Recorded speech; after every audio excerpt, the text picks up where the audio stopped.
ورکا نو کیرای ته بیا سوچ کوه چې ملا باندې بیا ځان لکه مضبوطه تولیه تاړه چې خدای ته خپل بل ورکا یا چې جوړه راوړې خدای ته وراکا کنه پیسې جوړه مې دل راوړه ها زه پیسې درکم چې نه شم کولای څه د پاره دې کوله التبه خذ خپل بل ورکې سړی بخپل ورکې خذ بدن خپل سپلې دي سړی بخپل سپلې اخلي خپل بدن خپل جوړه دي سړی بخپل جوړه اخلي او نه یو ځای ډوډۍ شته نه ټیم شته چې یو بل سره یو ځای کېني دلته خو بیغمه صاحب په حجرو کې ناست دي بالښتونو ته ډډې والي دي او پردي غیبتونو باندې سر دي او جمعات کې کېني او بس جمعات کې به راته وشي صاحب پردي غیبتونو باندې سر دي ګپې دي او شپې دي په حجرو کې وګور دا د مونږ د خلکو دا په خادو کې ودونو په دې غمونو کې چې یو ځای کېږو والله که دنیا کې دا سیسټم پیدا کړي دا څومره د اطمینان او دې نه مخکې اوس خو لا حجرو ته غټ غټ دیوالونه دې نه مخکې حجرو ته دیوالونه هم نو د ټول کلي خلک به یو حجره کې ناست و نیمې شپې پورې به ګپې شپې لګولې هېڅ پروا به نه وه دا شی په چا کې دی زما وروڼو د اطمینان او سکون دا مو چې په یورپ کې اطمینان او سکون دی هغې خلکو نه ته نه خبر هغې ستا معاشرې ته پسخېږي هغې وایي چې دا لا څنګه خلک دی چې د نوسیو کړوسو ته ورسېږي او یو خاندان اتیاو ته ورسېږي او بیا هم یو ځای اوسېږي دا پیریان دی په د انسانان دي او دا برقو کې څنګه ګرځي دې برقو پسې هغې خندا کوي دې ته نه ګوري چې دا زما یاد او دا زما عزت دی او دې دروازو ته او دې غټو غټو کورونو ته ستا پسخېږي دونه غټ کور کنال او دو کناله په یورپ کې د چا نشته او دې ستا دې زندګۍ ته او دې جومات او دې مونځ ته پسخېږي ټیم او سرلیت تک هغې سایان هم دي صرف اتوار پر چرک ته ځي بس 15 منټو لا په دې دین په دې بزرګانو کې یو بزرګ تېر شوی دی ذوالنون مصري رحمت الله علیه یک سړی دوه وروڼه دي پلار یې مړ شو او ډېر مال ورته پاتې شو د یو ورور یې دا مال په تجارت کې لګول شروع کړل ځمکې اخلي او تجارت کوي منع نه دي جایز دی مال یې زیات شو دا بل ورور یې ټولې پیسې وړي او دا حضرت ذوالنون مصري رحمت الله علیه په مریدانو په شاګردانو لګي دا ورور یو ځل دا بل ورور کېنو چې د خدای سپېره ما تا ته د پلار نه یو شال مال پاتې شو راشه وګوره د ما مال څومره ډېر شو باغونو ته مې وګوره ځمکو ته مې وګوره نوکرانو ته مې وګوره نو ته ټول عمر دغه یو سړي پسې لګېدلې ټول پیسې دې نه وخوړې د پلار مال دې ټول بېغمه کړه د ده په دې زړه کې مې یو پوټې غوندې داسې لږ غوندې شک او شبهه پیدا کړه د پیسې دا لالچ خو ډېر عجیبه شی دی دې په دې زړه کې وایي چې یاره واقعي دا څو شو دا خو دی صاحب له زه ځمه او راځمه او چې څومره پیسې دي وړمه دې ما ته دا نه وایي چې مه راوړه پیسو نه خو زه خلاص شو نو یو ځل ذوالنون مصري رحمت الله علیه ته ورغی او هغه ته یې دا ووایي چې صاحب هغه ورور خو راته داسې ووایي دا پرې پوه شو چې د دې سړي په زړه کې هم څه نه څه فرق راغلی دی دی هم په دې خفه دی او په مې ګمان غلط وکړو په ده ګمان هم په ما غلط دی چې دا ذوالنون مصري رحمت الله علیه هم دې ته ناست چې خلکو نه پیسې وایي خلک راوړي او دې ته وایي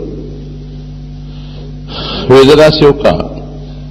دې بزرګانو له خدای یو طاقت ورکړی هغې له الله یو کرامت ورکړي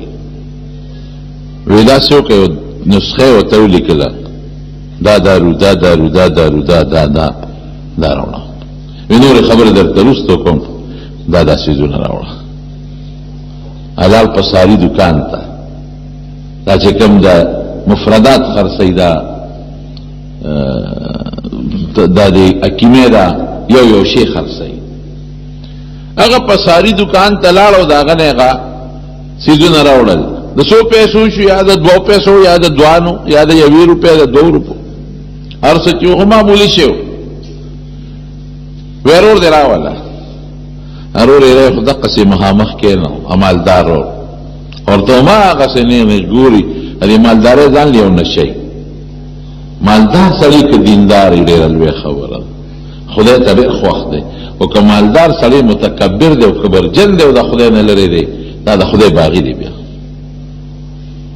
په غریبو کې مخاوبت کې دي شي او په مالدارو کې کې دي شي خدا چې کم د دین نه لري مالداری دی کې یو ګټه کبر او نشي. بیا اناس ته زنون مصری په دربار کې هغه بلور او داسې ګوري نه چې ما درته نه وي ایک وخت ټولې پیسې د نه دې صاحب وخوړې پیر صاحب غرق کړي تباہ کړي په دې چې خلک را غونډي او پیسې ته اخلي. هغه مخ کې دا غرور ته وي دا دارو دی راوړل او د 100 پیسو شو یا 2 پیسو یا دوانه یا تانه څه چې 2 روپے وی ننګرا راواله دا ټکاوه او په لري پوي ننګرا راواله په ټکوله اوس دا څوکا چې دې کې د ګولې ته جوړې کا وړې وړې مزیدار خشته خشته وړې وړې ګولې ته جوړې کړې یو ستن راواله سوري پکې وباسا لکه مارو کې په دې مشکلو کې چې سوري دي اغستن راواغشت او پاغې کې نری نری په یو کې سوري وستل یو سه مال راکا چې ورې کړل د لاس کې دا سیونی ول او د لاس کې دا سیو مګل ودا واخله لاس کې چې ورې کړل داغه نه خدای په قیمتي هیره او لالونه او جواهرات جوړ کړل. ودا یو څه بازار ته قیمت معلوم کا چې د 100 پیسو دی خرڅاوه ما نه متپوس کې نه بخرڅه ارول فیولی دل چې دا معاملې خو بدل ما په دې سړي ګمان کو چې دا مسله جوړ کړی دا جانماز یا چولې دی او دا مصلی چولې د خدا غرض دی دي خلکو نه پیسې وای پیسې دولت چې یو سړی چاله ورکي نو هغه لا غشتل منع نه دي په شریعت کې. نبی کریم صلی الله علیه وسلم یو ځل حضرت عمر فاروق رضی الله عنه لا پیسې ورکړي ودا والا پیسې څه شي بس ودا واخله وآته افقر مني ودا الله رسوله زمانه زیات محتاج جسو کی اغله ورکا زمدی وقت زما دې ته دومره جت نشتا ته زمانه سوک زیات محتاجي اغله ورکا حضور پاک وته سوي هغه وته فرمایي وي خذه دیواله او فتموله او خپل جیب کې واچو چې ستا شستا مال شو ثم تصدق به تیب غریب لورکا کنه تی ورکا څه خبره اوس زکات به مالدار لنه ورکه او کپ دا پته دی مالدار ته جدا د زکات پیسې دې نه اخلي لیکن که یو سړی صدقه ورکوي یو سړی خیرات ورکوي یو سړی ډالۍ ورکوي او مالدار له ورکوي نو هغه غشتل منه نه دي نه غشتل منه دي.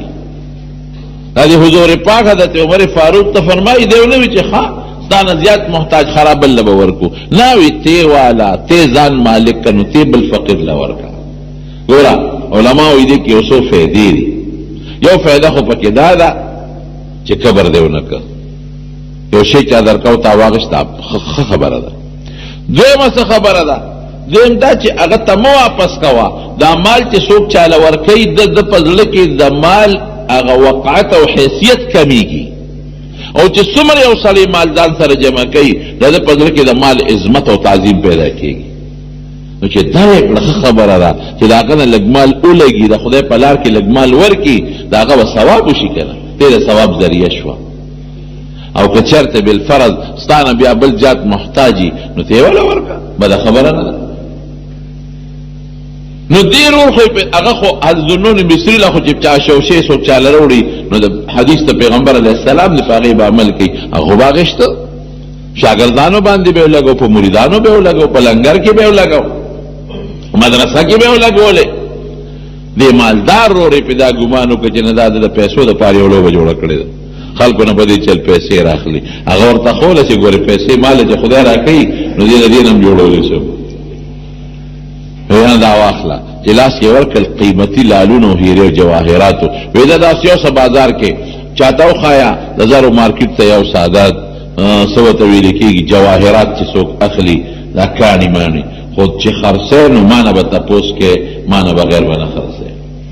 یو ول یو سړی ته کې خودل دا خرڅوم یاره جی د دې قیمت ما سره نشته دا چا باندې خرڅ کوم دا غلطه فلان کې سوداګر هغه اوس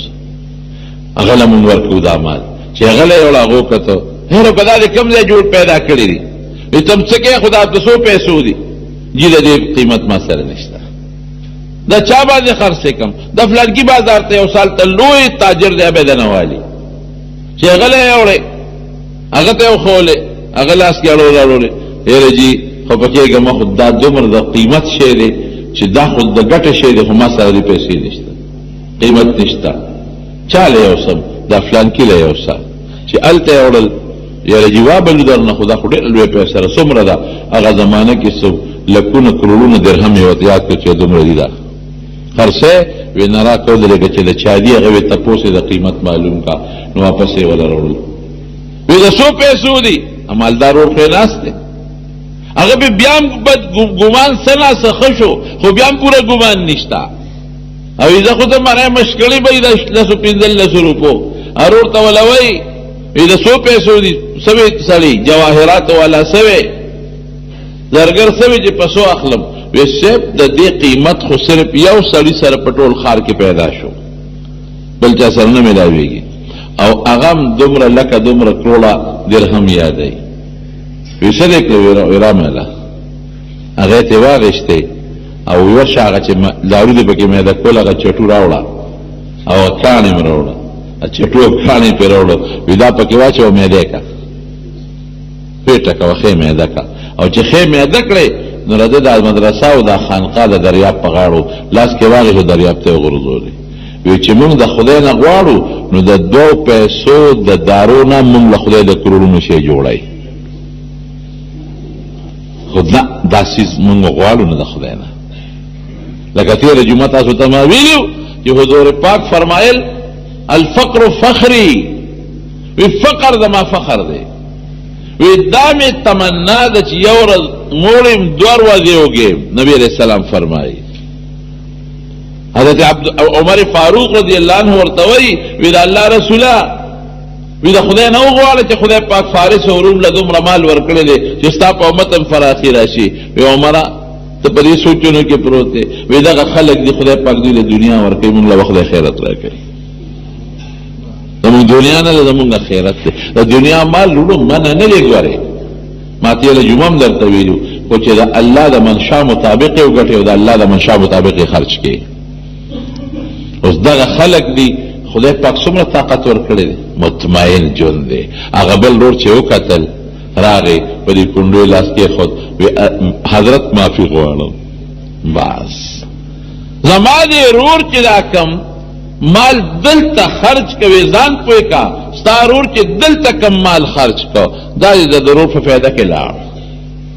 تاسو ځان لکم باغونه جوړ کړی دي دا ستا په فایده کې نه دي دینه بتدې دا بر 900 کړوسو ته پاتې وي د چې کم مال د الله په لار کې خرج کو دا د ځان آخرت ته ذخیره کړل او تبسمله نو ترشتیا وای خوب درې شپې کې تسمله وینسه ولی نه درې خوب نو ما سره دا سوچي چې دا باغ می غلېو نه وای دا سوچ می چې دا نوکر د پټی نه غلاو نه کی دا سوچ می چې دا فلان کې نوکر نه پیسې پټې نه کی دا سوچ می د شپې ډاکورانی شغلا را نه کی ابل ورته ته چې سملې د شپې د سوچي به صاحب خو به غم صادر راکاږي مو چې مو سر به غم پاس نو نیک عمل کې دا فائدہ ده چې د سړی په ځل کې سکون پیدا شي او اطمینان پیدا شي دا که سړی و په خزه حضرت بی بی رابعه بصریه یو نه که حضرت رشید زنانه و بی بی و یو رشتہ دار وی قریبی رشتہ دار وی د لاړم ملاقات د سکار می وسره چې کار لاړم وی دا ټیم د مازیګرو وی مازیګر وخور رسیدم وی دا په مانځه ولاړو خو اوګد منځو کده ناستو مجدا د مانځنه فارغ شي زبر د خپل اجته وي وی چې منځو کړل بیا درې د بیا سره رکعات وکړل خو اوګد خو سجده موږ کوي ورکوم خو اوګد کوي او چې هغه منځو کا بیا د فرض نیت وکړل خو اوګد فرض وکړل د مازیګر او چې هغه وکړل نو ما ته اډوګوري نه قبله ته مخ کړې او لګیا په خپل غوتو په دې تسبیح الله یادای ویلې کې د ماښام بانګ وي مې چې ودرېږه دا د ذکر او اذکار نه فارغه شي نو زه به ورته خپله جهته ویم ویلې کې د ماښام بانګ وي وایي چې بانګ وی لګیا 3 رکعاته فرض یې وکړل وایي 3 رکعاته فرض بس بیا اوږده 2 رکعاته سنت یې وکړل سنتو پسې ودرېده په اوابینو خو اوږده 2 رکعاته نفل بیا 2 رکعاته نفل بیا 2 رکعاته نفل وایي هغه دومره اوږده کړل چې خبره ماسخوتن ته ورسېدل ماسخوتن بانګ یې ووایي وایي زه ناست یم چې دا بوس فارغ شي نو زه به ورته خپله خبره وکړم ویده کې چې د ماسخوتن بانګ یې ووایي ویده ودرې د ماسخوتن 4 رکعاته نفل یې شروع کړل خو اوږدې وکړل ورپسې 4 رکعاته فرض وکړل ورپسې ودرې د 2 رکعاته سنت یې وکړل وی بیا لګیا شو تهجد یې شروع کړل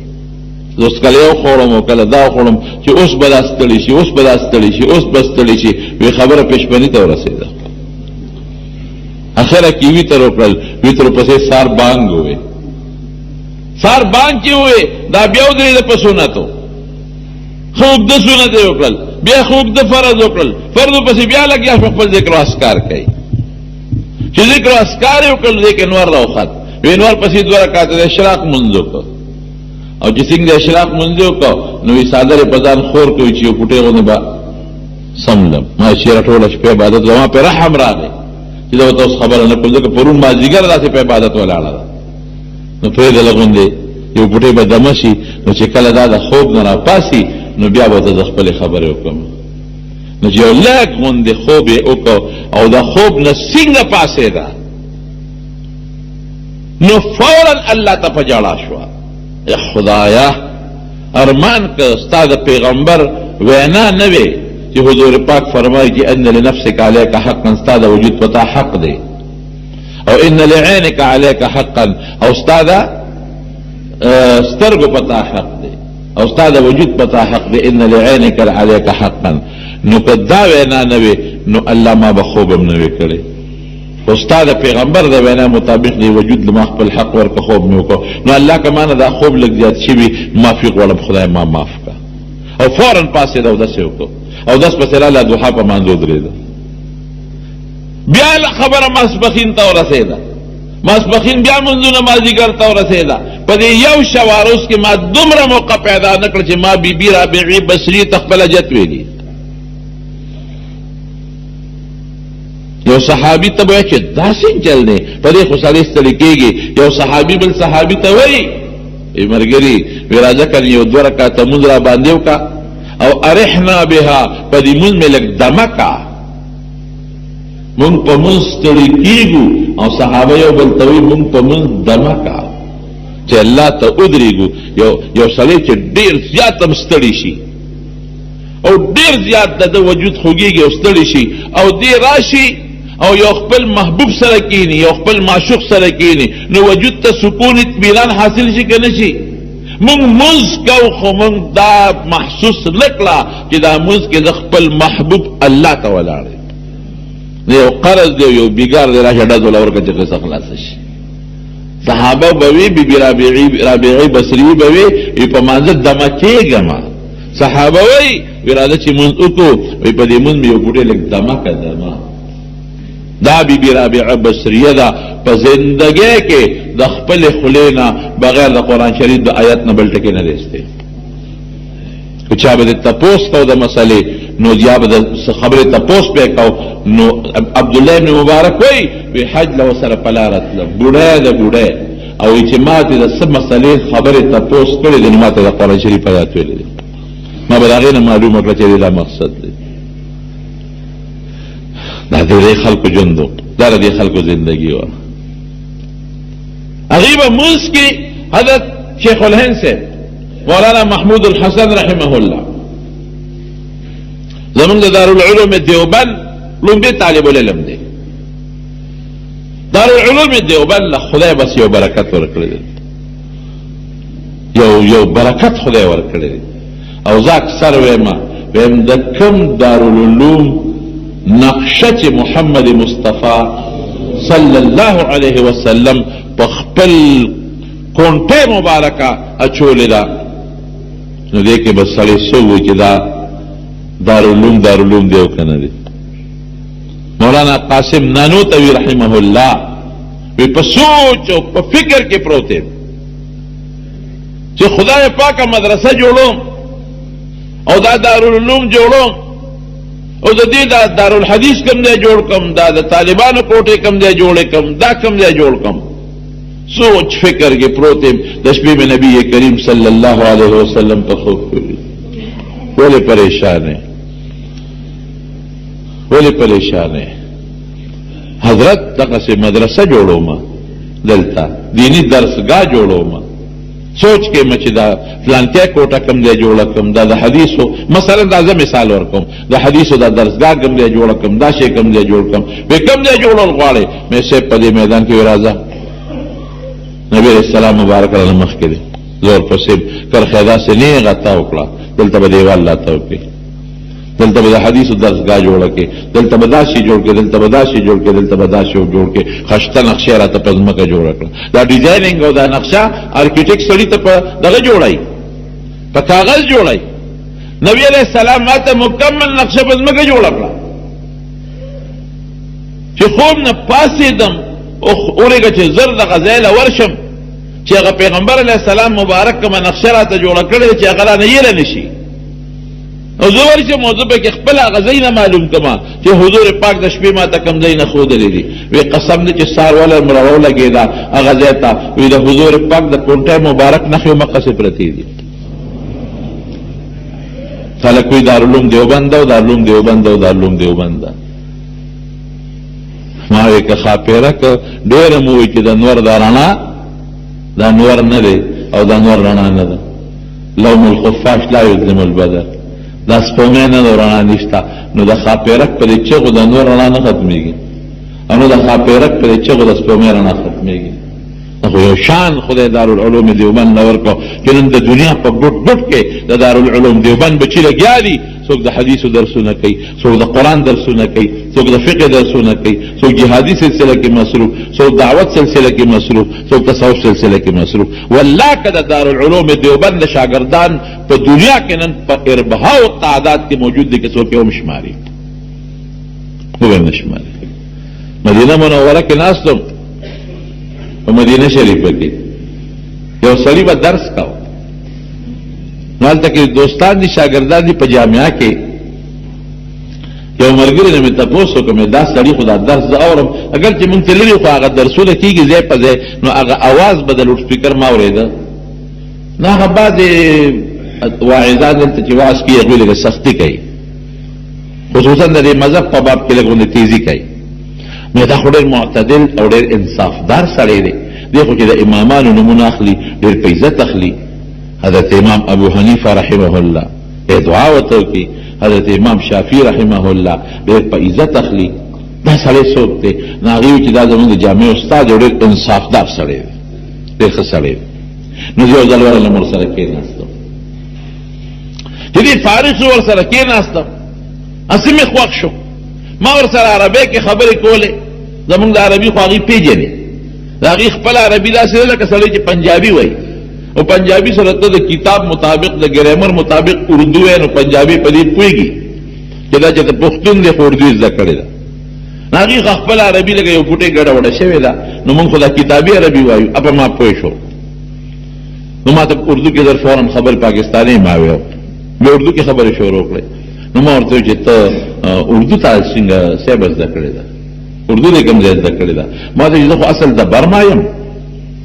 د برما او په دې سعودي کې ما ته نیشنلټي میلاو ده